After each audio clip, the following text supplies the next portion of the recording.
Hi, and welcome to the Crit Hit Wild podcast, where we cover all things Marvel Crisis Protocol, and we do a new character every week. This week, we're going to be talking about Drax, and I'm your host, Fred. I'm Brad.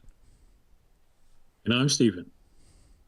Good evening, everybody. It's just the three of us today, so this is probably going to be a shorter episode, but that's fine. We do have some stuff to talk about.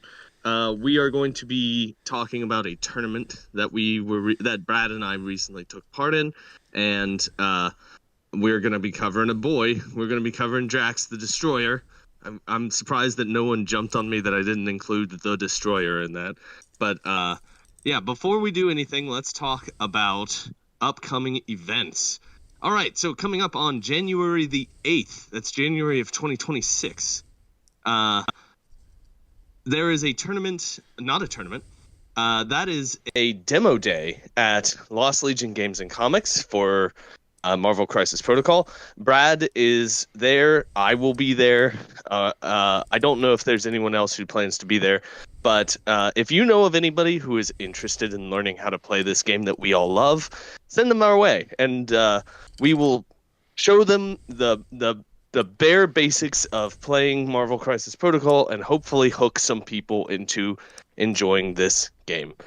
Then, coming up on the 17th of January, there is a tournament in South Charleston at Lost Legion Games and Comics. That is our local game store. And this is, again, just a small local tournament. The last one only had 4 people. So that is what to expect. If you do want to come, we would be happy to have you. We always need as many people as we can get. But I'm tempering my expectations. This is early January that we're talking about. All right. So, and then on the 24th of January, there is a tournament at Old School Games in Toledo, Ohio. This is an Appalachian Cup qualifying event, and this one is sold out. However, if you live near Toledo, it may behoove you to show up because Daniel, who has been on this podcast before, has said that it is possible that not everyone who is signed up currently will be able to attend because it is currently full. If you live nearby, show up and maybe you'll get a slot. That's what I'll say. All right. Then let's talk about February. In February, on February the 21st, that is a tournament at Lost Legion Games and Comics, and this is the App Cup qualifier in South Charleston. So that I'm very much looking forward to that event. I look forward to being in an App Cup where I don't have to travel for 4 hours to get there. So that'll be nice. That's it for the events that are on the near future. Do we have any news that has come out of AMG that's worth talking about? I don't think that we have. I don't think so. Yeah, as of right now, I think that we are still in the doldrums. We're still waiting for them to give us something. But, all right. Well, then, let's move on to games that we have played recently. So Brad and I recently took part in a tournament, but I also know... Let's let Steven talk about a game that he has played recently before we go in depth on the tournament that we participated in. Steven. Yes. Well, I did play a game, and that was today against my friend Matt up in Columbia. I decided to bring out my Modoc criminal list again because that's the list I'm playing until I get my Guardians done. And he was playing an Elsa Bloodstone Midnight Suns. So, interesting matchup. We got unexpected guests and Guardians save Empress and Style. I won priority for both roles. And at 17, because that's what both crises are, we picked our list, and he went with Elsa Bloodstone as his leader, Ghost Rider, Black Panther, chosen of Bast, Man-Thing, and Wong. I countered with Modok Scientist Supreme as my leader, also Electro, Mysterio, Shocker, and Vulture. And for this game, I wanted to try out some tech with Vulture, of all people. So I had slotted into my tactics cards a few that would hopefully help them out. So I went with the standard all according to plan and shadow organization. And then my restricted was patch up. And then I played cruel tutelage and Vulture's card rejuvenation. Oh, I see. I see what's going on here. So Okay. with that, the first turn went pretty simply. The most significant thing of note is that he dove his Ghost Rider to the point that I had Vulture and Mysterio on, and he went and he flipped that point. So he went up 5-3 because we were even on the extracts, and he dove the point to get ahead. But since I had priority, I thought, well, this is my testing lab, so I might as well see. So I went with Vulture, and I paid the 1 power to do Cruel Tutelage. And Cruel Tutelage says you put the stagger condition on you at the end of the activation. So you get your full activation with it. So it was an 8 dice builder that I did into Ghost Rider, and I did right away 6 damage to him through Modoc's leadership and crew tutelage, and plus like 3 criticals on top of that. Oh boy. And then I followed up with a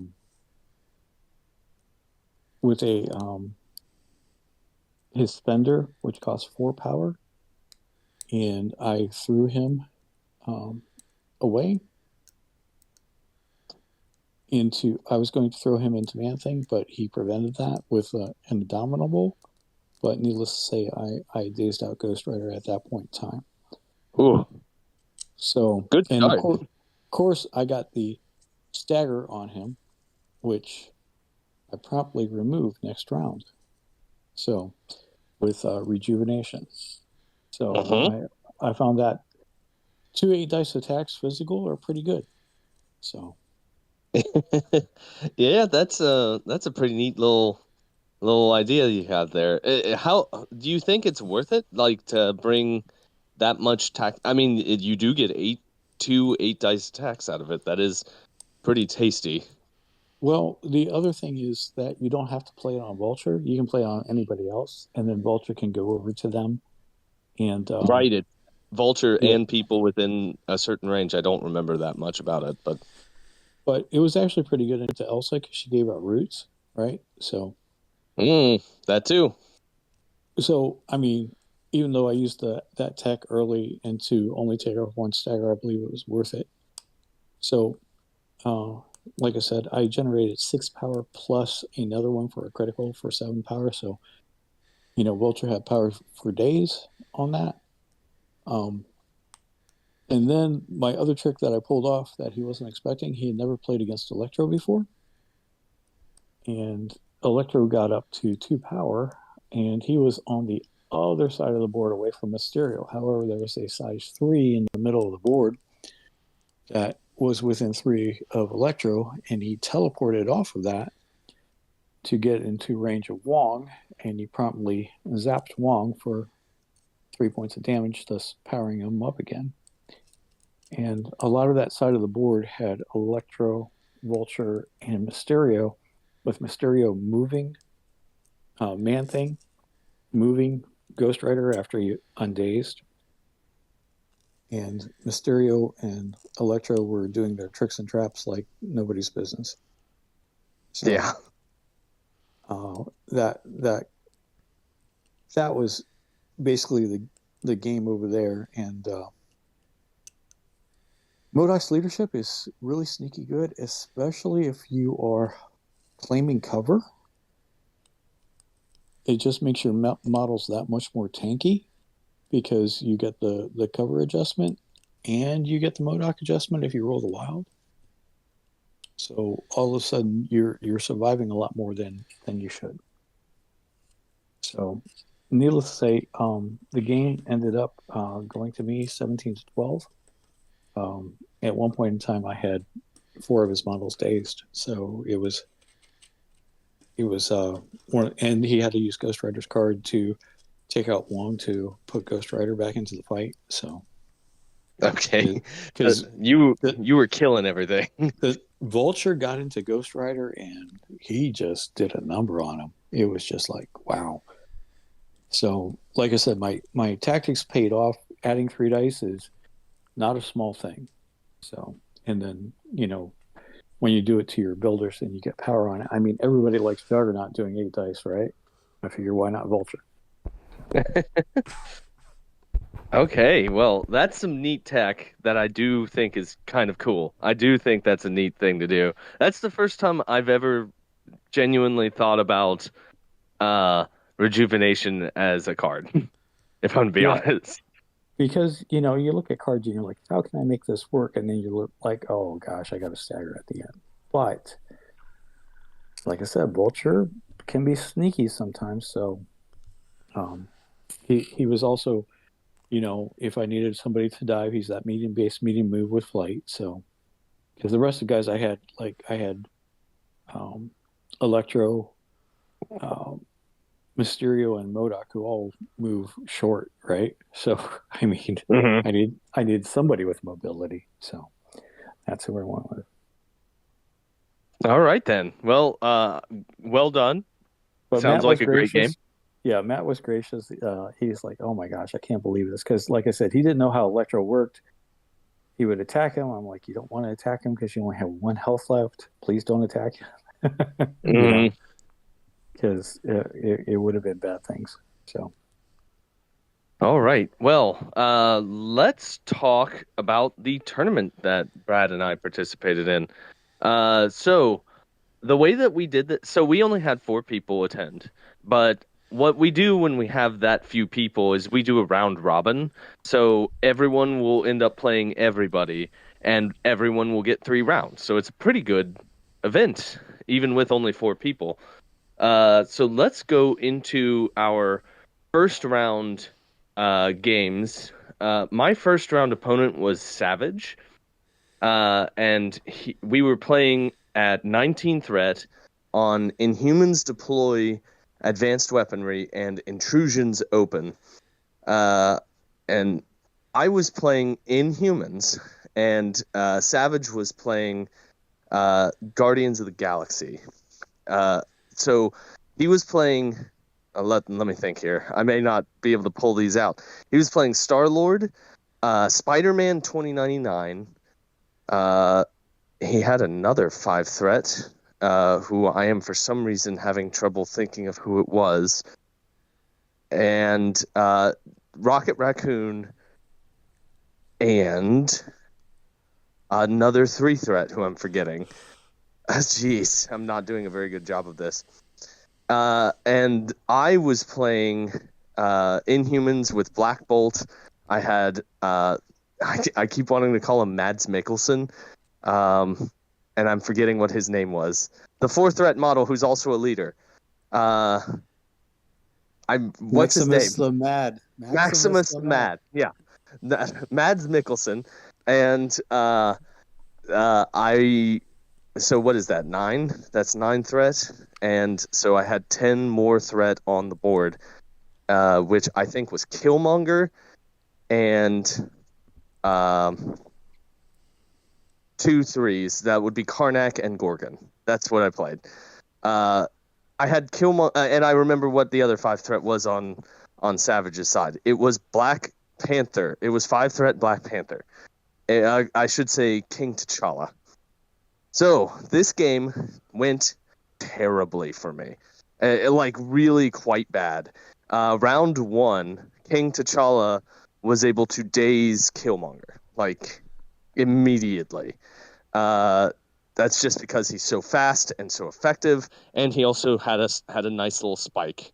But I mean, it's King T'Challa. He does kill stuff very well. Uh, And that meant that he was nice and juiced up already before I started doing damage to his people. So King T'Challa was a problem for me this entire game.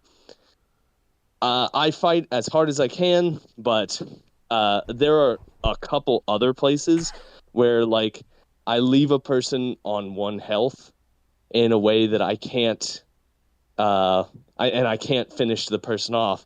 And if that person, that's bad under normal circumstances, and it's much worse when that person is Spider-Man 2099, and he then proceeds to heal up quite a bit after that by hitting you back and then intrusioning away and being on the other side of the field, and me not being able to go after him because I'm carrying a an objective. Oh boy, this game went real bad for me. I lost this game 18-6. That's oof, that was quite bad. But that was my round one. Brad, do you want to talk about your round one? I played Borka. He was playing Midnight Suns, and his list was Blade, Frankenstein's Monster, Immortal Hulk,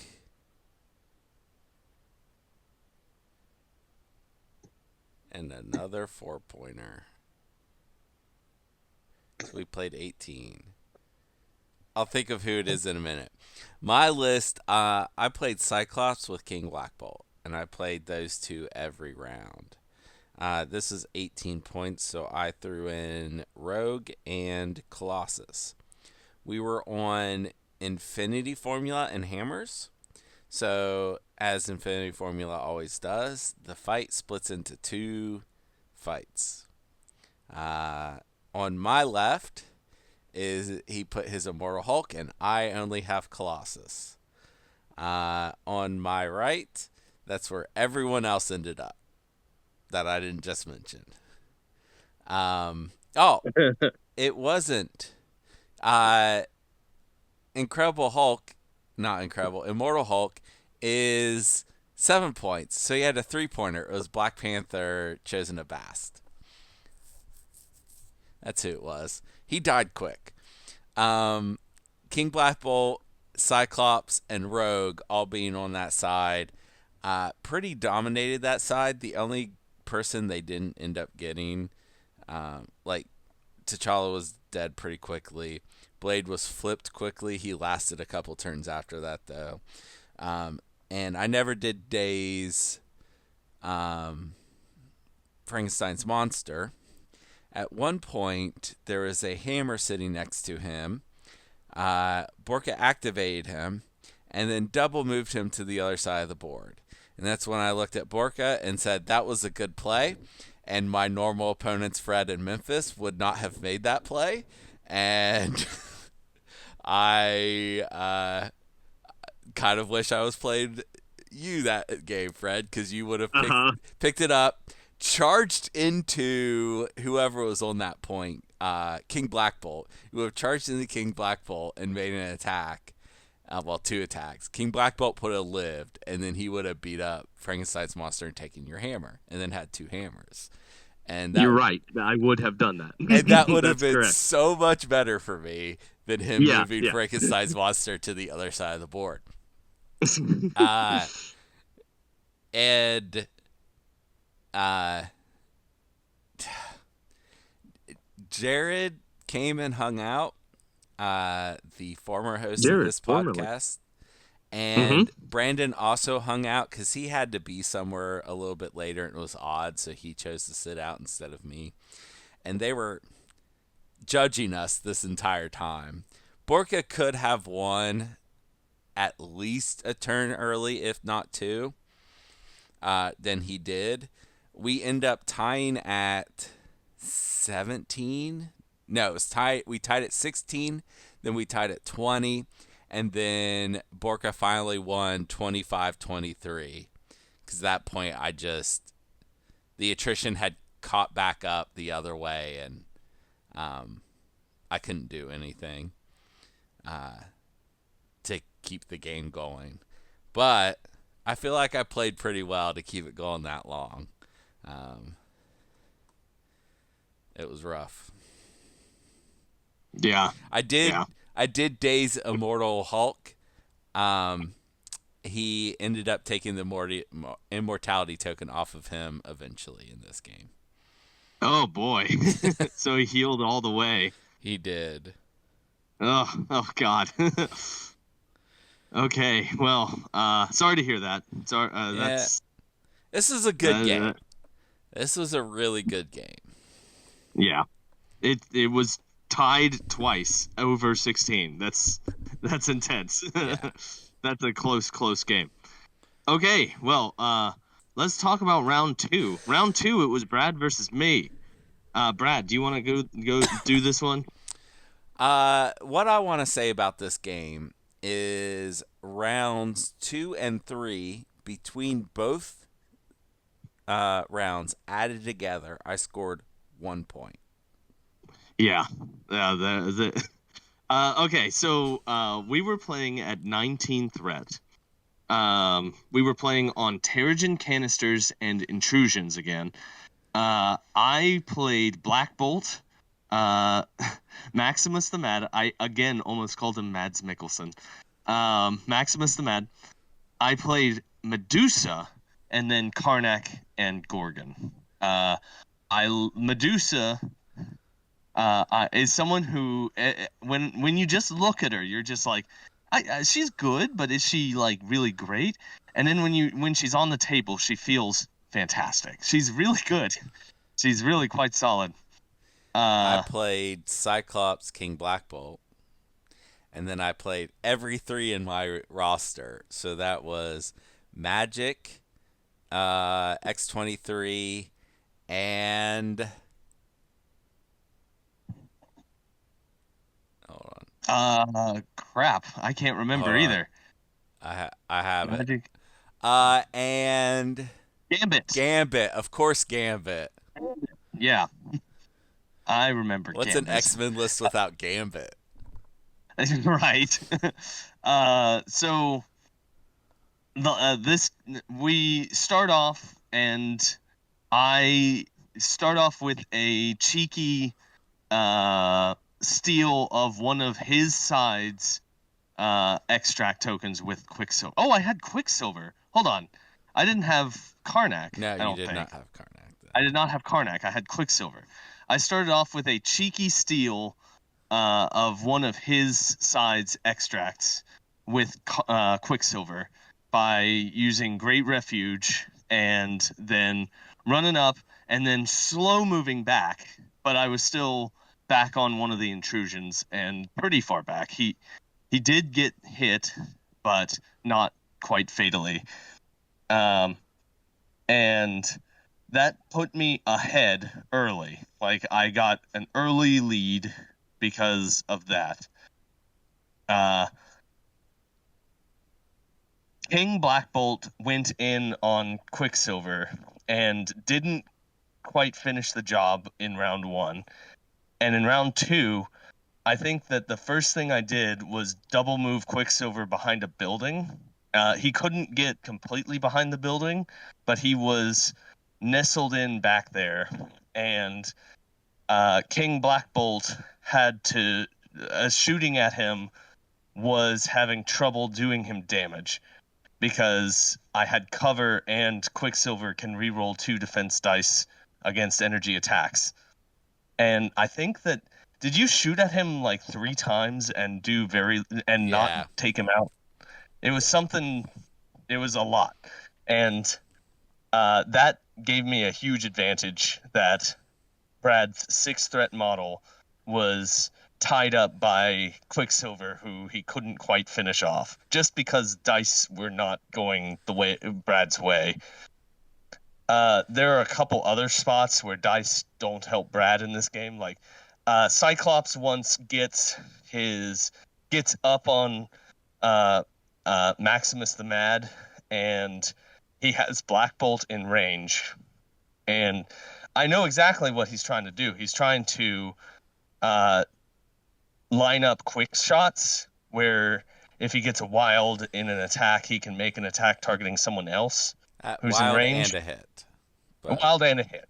But Maximus the Mad can force you to re-roll your wilds, and that's exactly what I did. And that I did that every single time that he got a wild, and it was highly effective. Maximus the Mad was excellent in this game. Gorgon was around. He was doing stuff. He did eventually. Is he the one who took out X-23? I think he was. I don't know. This game was kind of an attrition grind. Yeah. Yeah, he eventually did. This was an attrition grind that ended up being grinding down to benefiting Inhumans, and I ended up winning. I think it was round 6. Yeah, because first 2 games were 6-round games for me. Right. Yeah. I won 19-14. But this really was a classic attrition grind down. So, yeah, that's how this game went. All right. Well, let's move on to round 3. My opponent in round 3 was Borka. Borka was playing his Midnight Suns. And we were playing at 20 threat on Legacy Virus and on Wedding Party. He was playing Immortal Hulk, Blade. Oh, who else did he have? He had the Iron Fist. He had someone else, and then he had the Mummy. I think Blade plus Immortal Hulk is 11 threat, so it must have been the Mummy, Iron Fist, and another 3 threat. Oh, it was Swamp Thing. Not Swamp Thing. Whatever. What's his name? Man Thing. The Man Thing. Man Thing. It was Man Thing. I was playing Black Bolt and then 5 3-threat models. Karnak, the dog Lockjaw, Gorgon, Quicksilver, and Baron Zemo. So I tried to do something interesting round 1. I had a plan where I was going to try and use the dog to double teleport Baron Zemo and Gorgon up so that they could both charge whoever was on the Wedding Party on that side. That was my plan. And I fail in this endeavor. I do end up doing it, but what you have to do in order to do that is you have to move power around to both Gorgon and to Baron Zemo, and then you have to have the dog activate before either one of them. And man, oh man, this was a bad opener, and on top of all of that, I charged in with Baron Zemo to Man Thing. I attack him. I think to myself, I do pretty good damage. I think I did 4 damage to him with the first attack. And I'm just like, okay, Gorgon has this. I'll just do my spender into that guy over there. And I do my spender onto a different target. This was stupid. That spender should have just gone straight into Man Thing and finished the job. Because that would have gotten me control of that Wedding Party, and I would have gotten the extract that that Man Thing was holding. But instead, it goes into I think it went into Iron Fist. It did, I don't think, any damage. I think it did nothing damage-wise. And then Borka, being a very good player, used Patch Up. Like, he patched up Man Thing for 2 power and healed him 2. And then when Gorgon charged Man Thing, Gorgon failed to take him out. So all of this setup that I did, all of this planning that I did to do a double charge at the very beginning netted me 0. And on the other side of the field, I had grabbed one of the viruses with Quicksilver, and then Immortal Hulk punched Quicksilver once and killed him. And I'm just, all right, I guess I get 0 points in round 1. And then, to top it all off, in round 2, I again get 0 points because I'm not able to rest either location away from him, and I'm not able to get any of the extracts. Round 3 goes a little bit better for me, but I'm already way behind on crisis points. And then round 4 is the final round of the game. I know that I'm losing. There is no way that I can pull this game out. But on the side where all the fighting is happening, Gorgon is able to daze, like he KOs one model and dazes the other two with his beams. And then I win on that side pretty handily, but I'm so far behind already that it doesn't matter. And I lose this game very, very badly. I lose this game 5-21. Yeah, that's a pretty nasty margin of victory. I do want to talk later about how this game played out. There's something that I'm realizing playing Inhumans that I learned during this game, but I'll discuss that later. Brad, how did your round 3 go? Well, I played Savage, who's already 2-0, and I'm 0-2, so I already know how this is going to go. We play 19 again. My roster has, if I'm going to play King Black Bolt with Cyclops, I have exactly one choice. And that is to play my 3/3s. So, Gambit, Magic, and X-23 it is. He plays a Yondu, a King T, of course, he plays Star-Lord, Rocket, and Spider-Man 2099. That's the other 5-point he played against you, Fred. Yeah.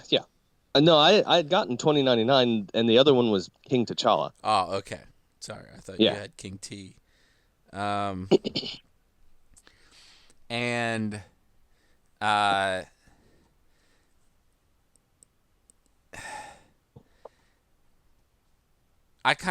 forgot to play my card. My what was it? First class card until I started to activate my first model, and Savage was nice enough to let me go ahead and play it, even though it would have changed his decision. And I offered that we could just, restart the game since one model activation had happened. And he said no. And I felt bad, but we continued going.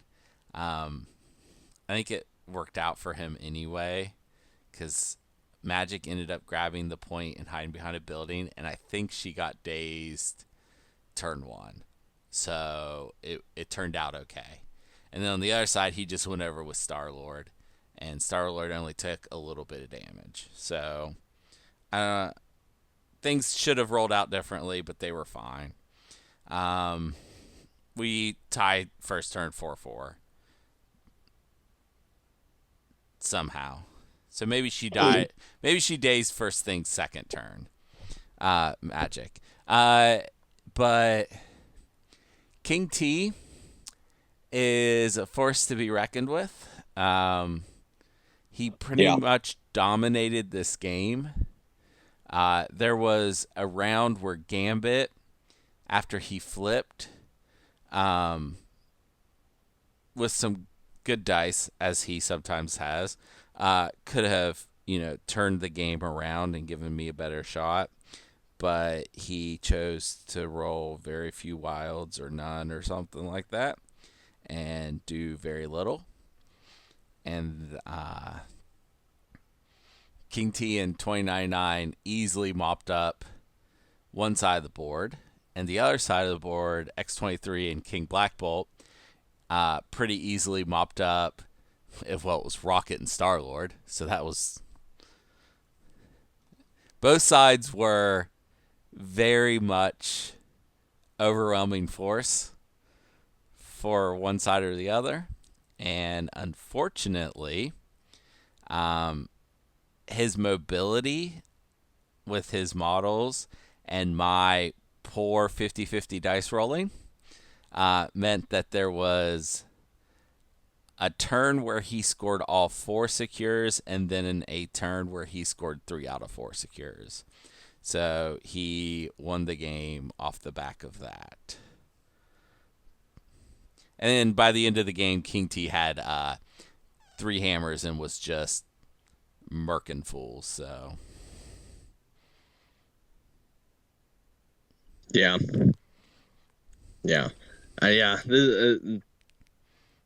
You had a bad day. I did. At least all my games were fairly close. Mm-hmm. Unlike some people. Mine were quite far apart. The games I lost hard. I did beat you, but yeah. I lost my games quite badly. So I kind of want to take this opportunity to should we talk about our lists just a little bit, just to kind of give people an idea of what we're playing and why we're playing it. Not Sure. like a full breakdown, but I'm playing Inhumans now. My roster is Black Bolt, Medusa, Maximus the Mad, Killmonger, Karnak, Gorgon, Quicksilver, the Dog, and Baron Zemo. And then I had Hulk, but Hulk is going to be King Black Bolt. That's who that is going to be replaced by. Why didn't you just play King Black Bolt in this event, Fred? Well, there was someone else who wanted to play King Black Bolt, and they were using my model, and I don't think it worked well for them. I think that I don't think they'll be doing it again. I think that I think that King Black Bolt wants to be in the Inhumans more than he wants to be amongst those dirty mutants. Is it weird that as I was saying that, I was thinking, oh wow, this sounds bad. I shouldn't be saying this. Dirty mutants. You should not have been saying that. No. Yeah. All right. Well, but I have so what I realized in my game against Borka is Inhumans are very good at attrition. Like even on one side of the board, I was doing okay. Like Karnak was holding his own against Blade, and Gorgon was doing beams and kicking butt. On the other side, I lost hard, but that's against Immortal Hulk, so that's why that happened. If you fall behind on points, though, like aside from a few models and a few real tricky things, if you fall behind on points, it's hard to crawl your way back out. Like, you don't... I was about to say you don't have a steal. You do have a steal. Like, Quicksilver can steal something. It's just... a lot of your tool set seems to be aimed at scoring the points early and then winning on attrition. And if you mess up your beginning of the game, you're in for a bad game. Like, I think more so than some of the other affiliations. And I need to iron out my opener of what I do. In my game against Brad, it went well because I was able to steal one of the extracts on his side, and it gave me an early advantage. An advantage that kept me Brad scored more points. Brad said that he did not score any, or he scored 1 point in 2 rounds of the game. He then almost won. I think my margin of victory was only 4 points. So that tells you something. Like, he was crawling his way back out, and had I not had that early advantage, I would have lost that game, even though the dice were well in my favor and things seemed to be going well for me. So I think that's something that I need to figure out with the Inhumans, is how to better play the scenario instead of just going for attrition. Okay. Brad, do you want to talk about the roster that you were playing? Yeah, I was playing. I mean, the tech of Cyclops and King Black Bolt, I think, is fairly known, but I'm not playing like any of the pieces that I've heard in that list except that. So the philosophy of mine was I was gonna play those two models, and uh, they're very similar. They have like a lot of the same tech, with energy attacks and moving your own models and stuff. And I was going to try to keep them separate, and so I had that tech on both sides, and that all that worked just fine. King Black Bolt, he doesn't quite have a 6 point output, but he at least has 5 points of output, and does fairly well. I don't mind playing him. And then the rest of my models were just models I thought could generate extra power with the leadership, and then use that power as well. So the only model that I think really fits that I didn't play was Psylocke. And that was mostly because I just wanted to play Rogue in my roster this time. I haven't played her in a long time. I just wanted to play Rogue. The one game I could have possibly played a 4-pointer, she was the first one I picked, and I went with it. So part of this was just me playing models I wanted to play, because I am at a weird point where, like, my super competitive list I don't really need practice in, and kind of feel bad playing all the time. That would be Apocalypse. And so I'm kind of saving him for qualifiers and just trying to find fun stuff to play. And this seemed like a fun thing to play. And then it went horrible. So I'm going to try something else next time. I'm hoping when we get X Factor that I can have fun with that for a while, because I love me some multiple man. Yeah. Yeah. I was gonna make another point. Oh yeah, this list felt way worse than my Sentinels have been recently, because I've been playing them for fun, and that has been fun, lots of fun, and yeah, I think I might be undefeated with them since the change, which is really crazy. I mean, yeah, I think you're right. I've played against you a couple times, and what's her face? Cassandra Nova and Gambit in that roster are so annoying. Yep. They're so annoying. Yep. We played on Thursday, Fred and I, and his Black Bolt ended up KO'd. Mm-hmm. And I'm pretty sure from attacks, I only did like 2 or 3 points. And then everything else was pinging him and blowing him up with Cassandra Nova. So either Cassandra Nova or Gambit. Yep. Doing his little dance move and hitting him. Yeah. Yep. Yeah, they've been fun. So I don't know. They're not something I would take to a tournament for multiple reasons, but I've been having fun with them. Well, that's good. I want to play against them more. Steven, do you want to talk about the roster that you're playing currently, and just like give don't go super in depth, but give a quick rundown of what you're playing? Okay. Well, I kind of made this roster to synergize with each other. That's the thought, at least. Whether that works or not, that's another thing. Let me get my Cerebro up here. So I decided to do. Everybody does Kingpin and Shadowlands Daredevil. I wasn't going to do Claw, but I thought, why not? Why not take MODOK and see what I can do with him? So my main strategy is to go with MODOK, Scientist Supreme, as my leader for criminals. And every one that I have in here is a criminal. So we have Abomination, Mephisto, Lord of Temptation, Electro, Sandman, Wrecking Crew, Hood, Mysterio, Shocker, and Vulture.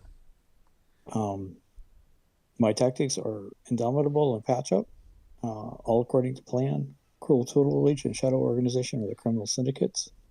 I also took Devil's Reckoning for Mephisto, so in case I need to switch over. And then personal cards, I have Abomination's Gamma Burst, the Wrecking Crew Stronger Together, Grand Illusion for Mysterio, and Rejuvenation for Vulture. Got some Wedding Party for my secures, Intrusions as another secure, Mutant Madman as another secure, and then Guardians and Deadly Meteors.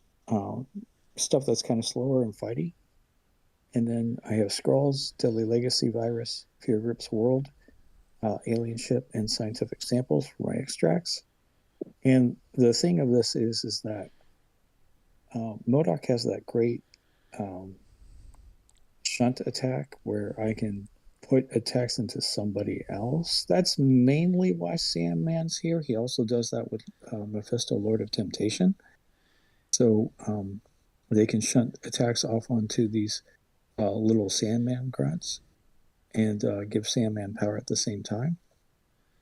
The Wrecking Crew is synergized with Shocker because Shocker puts out Stun and Stagger. And then when the Wrecking Crew has a target that has Stun or Stagger on them, they become very, very scary and very, very good because they start throwing people like crazy. Electro and Mysterio go good together with the tricks and the traps. Hood is there to keep more people alive. And then Abomination and Vulture are there to kind of be support pieces, but also scenario pieces because Abomination likes to pick up things and hold them.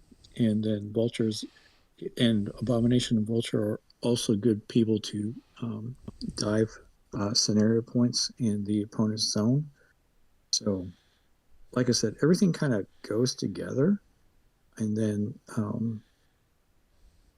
Mysterio is also a good target for Mephisto when the Grand Illusion is up, because Mephisto can bring him in, and then all of a sudden, you have to pay 2 power, and then all of a sudden your crits don't explode, and I turn those into skulls. So, like I said, everything kind of has a synergy that goes with it. Okay. Yeah, I know that Mephisto in Criminal Syndicate is really effective. Like he adds the right amount of killiness and weird survivability that keeps that faction really, like, it really works well with Criminal Syndicate. Right, and a lot of these people don't. There are some movement shenanigans, but he helps them more static models. Like he loves bringing Shocker in to be one of his associates because then all of a sudden Shocker reduces your dice, right? So Yep. That's a good play. But Shocker doesn't have any out of activation movement, neither does Hood. And then putting Hood up there so that he can get attacked and then turn into this, demon form, he can start doing some work. Yeah. So Electro is another good one. So, like I said, this list kind of just synergizes with each other, and I try to keep those little packages together so that people are like, wait, who did what, and why are you doing this now? And then they get the light bulb on, and they're like, oh, that makes sense now. Yeah. All right. Well, that was just a quick aside about the rosters that we're currently playing. Let's move into the person that we are here to cover today. That person being Drax the Destroyer, otherwise known as Drax. His defenses are 3, 3, and 2. He has 6 stamina on the front of his card and the back of his card. He's got the same on both sides. Threat value of 3, size 2, and a medium mover. He is also on a small base, and he is affiliated with the Guardians of the Galaxy affiliation. Brad, why don't you do his attacks? His first attack is physical. It's called Blades. It's range 2, 5 dice, cost 0. After attack is resolved, gain power equal to damage dealt.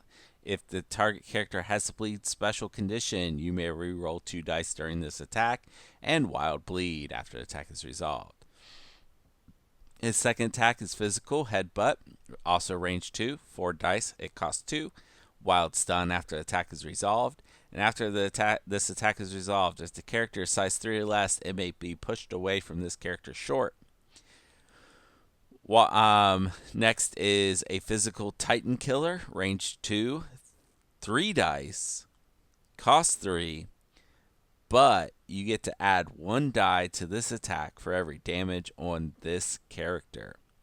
It is a wild throw before damage is dealt. If they're size 4 or less, this character may throw the target character away short. Okay. And Steven, why don't you finish out the card? All right. We have an active superpower called the Destroyer. Choose an interactive terrain feature or enemy character, both size 3 or less, and within 2, and throw it short. This superpower can be used only once per turn. And then we have Driven by Vengeance. It is an active superpower, and it costs you 0.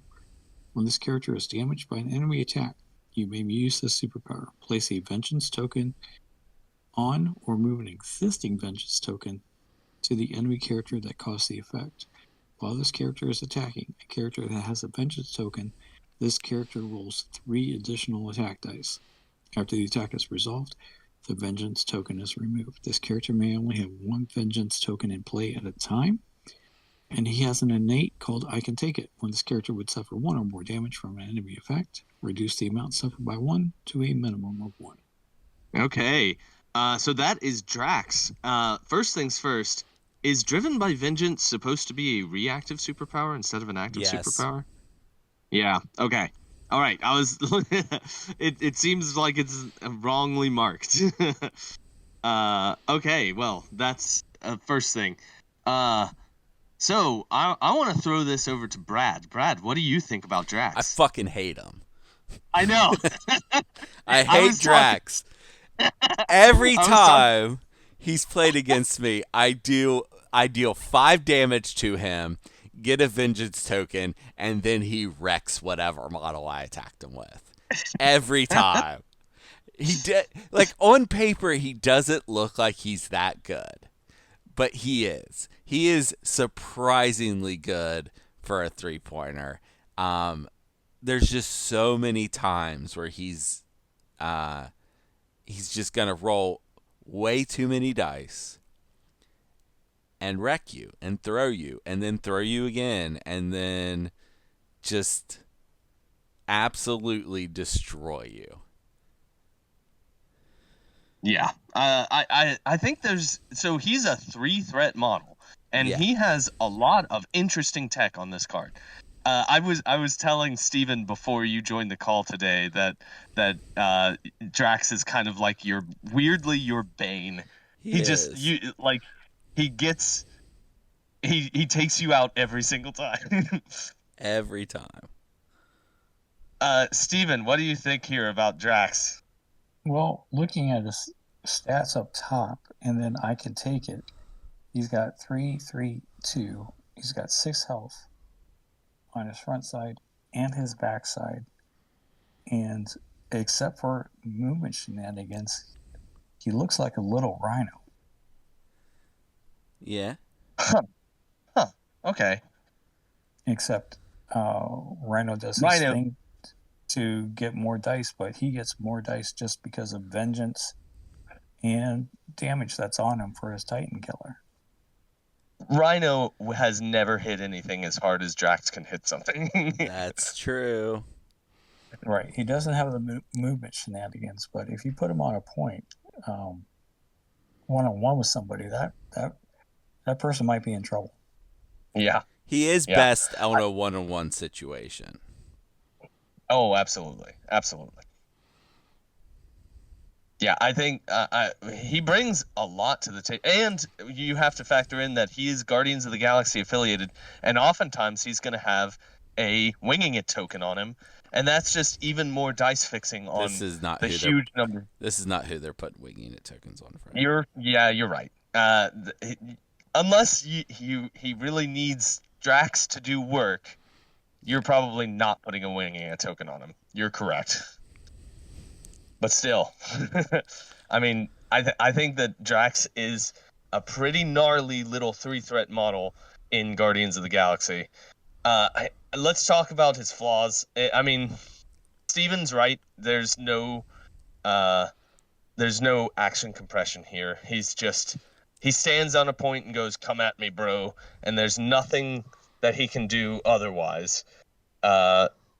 If he has to chase someone, he doesn't feel anywhere near as good. His ranges are not good. The range 2 on every attack, and then no action compression, kind of feels bad. Like, all it takes is someone to just stand at range 3 and shoot at him, and Drax just gets angrier and angrier, and walks up and punches him once, and if he doesn't do well on that attack, he's done. That's all. That's all he can do. Then oftentimes he throws them away. Does it have to be away on that attack? The target character away short. Yes. Yeah. He has. Do you ever use headbutt? Like, do you use headbutt at any point in the game? If you want to push. Yeah, I guess it's an automatic push. Yeah, there's no trigger. It just is an auto push. Yeah, all right. That's not. That's it. Useless. That's the only time you would do it, though. Yeah, and it's only size 3, so like a size 4 model, it has no effect. There's no reason ever to use that attack.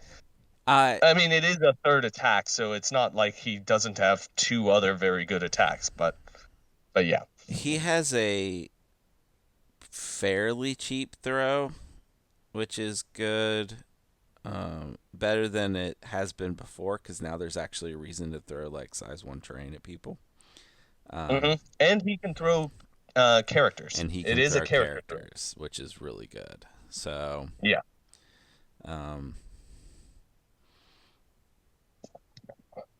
Is there anything else? Like, I don't think he has a tactics card associated with him. I think there's none. Yeah. That is so. I guess we need to give Drax the Destroyer a letter grade. So I think that Drax the Destroyer is a model that has a high damage output possibility. He has, the ability to do very well, and it's not guaranteed. I like the things that are like, the more damage you have, the more damage you deal. However, it's a dangerous line to toe, because if you're sitting on 1 health, all it takes is for Bullseye to look at you the wrong way and you're out of the game. So I as much as that's a cool little feature, I think it's a dangerous way to play the game. I like Drax. I think he's effective, but I think he's near the bottom of the models that I would grab when I'm playing Guardians of the Galaxy. I might be wrong about that, but yeah, I think that's where I'm at. I think he plays better in Dracula than he plays in Guardians of the Galaxy. He is mostly pretty great in Dracula. Yeah, that's where you in whatever I forget what Dracula's leadership is called, but Thralls of Dracula. Yeah, well if Drax is a Thrall of Dracula, he likes it a lot more than if he's following Peter Quill around. I think that he is.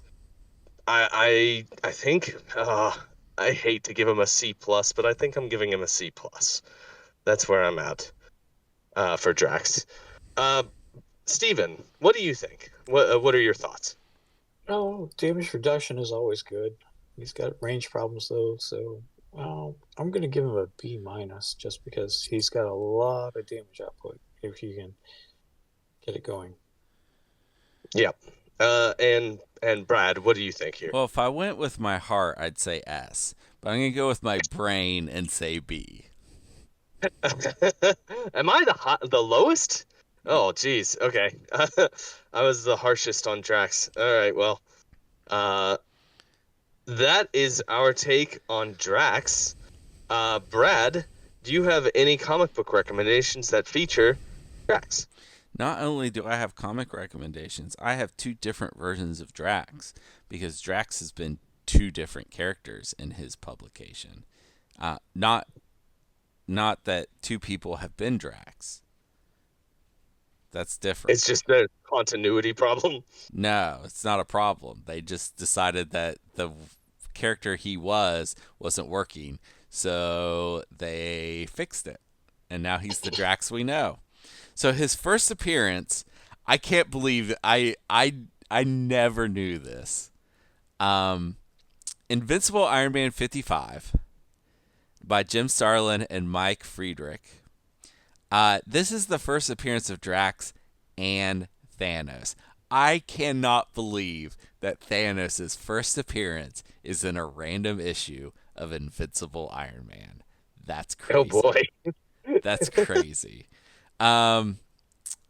Drax helps Iron Man against these two aliens called the Blood Brothers. And it's revealed in this comic that they are working for not for Drax, for Thanos. And there's a whole big fight. And Iron Man punches Thanos' head off. Read the comic. Wait, what? Read the comic. Okay. And then there's a series called Drax the Destroyer in 2005. This is by Keith Giffen and Mitch Breitweiser. And this is in the first issue of this series. I think it's the first issue. It's been a while since I've read this one. It's really good. Fred's going to read it soon, whenever he actually reads some of the comics I gave him. But an alien prison crash lands in, I think, Alaska. It's on Earth. And Drax is one of those people. He gets transformed almost immediately into his new form, the form you saw on the movie, this model that everybody knows. I bet most people do not even know what Drax used to look like. And I do. Yeah, I believe you do. That's also, if Tom's listening, Tom was a big fan of Infinity Watch. He probably knows what Drax used to look like too, because he was in that comic. Anyway, Drax helps fight a bunch of alien prisoners, and saves this little girl called Cammy. Cammy ends up leaving the planet Earth, with Drax, and lives in space now, and recently showed up in the new Nova comic. Which was fun. I was like, that's Cammy. I can't believe it, because it's been a couple years since she showed up. After this series, he shows up again as a founding member of the Guardians of the Galaxy in the stuff I talked about last week with Star-Lord, and has been a member of the Guardians basically ever since, and did get his own 11-issue solo series later, which I almost put on this list, but I decided I wasn't going to, and now I'm talking about it anyway. So that's also a good series. Okay. Was that it? Those are the two.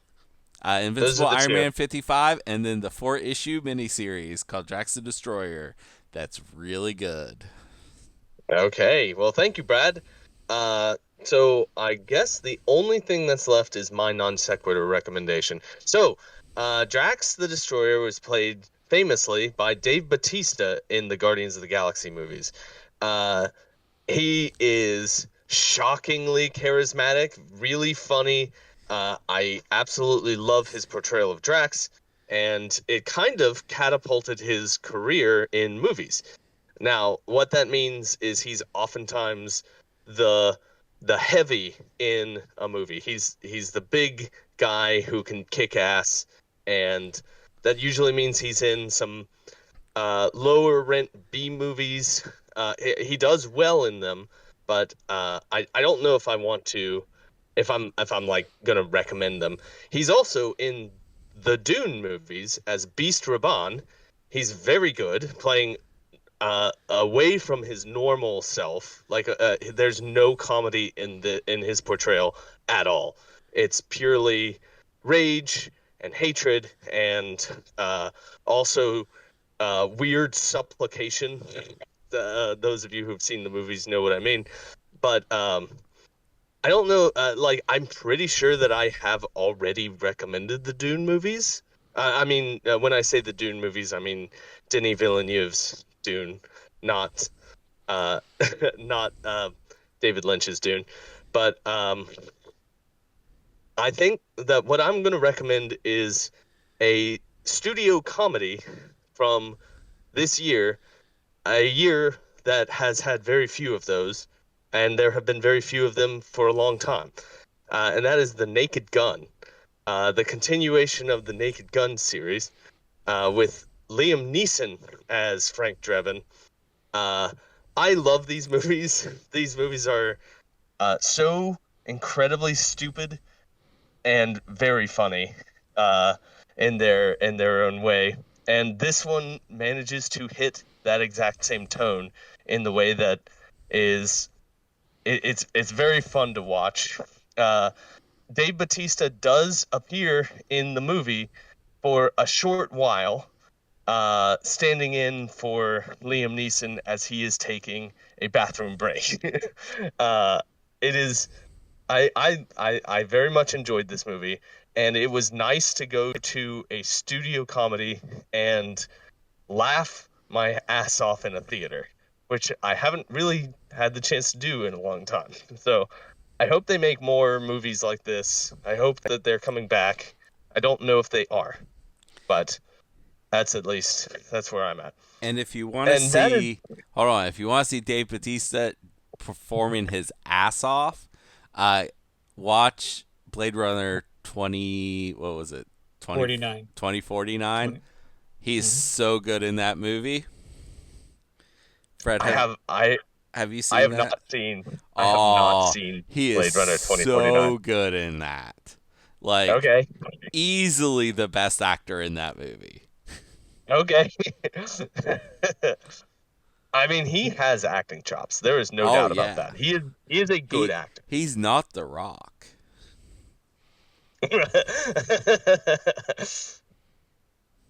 Accurate. Okay, well, that's it for our show today. Thank you to Brad and Steven for joining me and for talking about Drax. And thank you, everyone out there who is listening to my voice.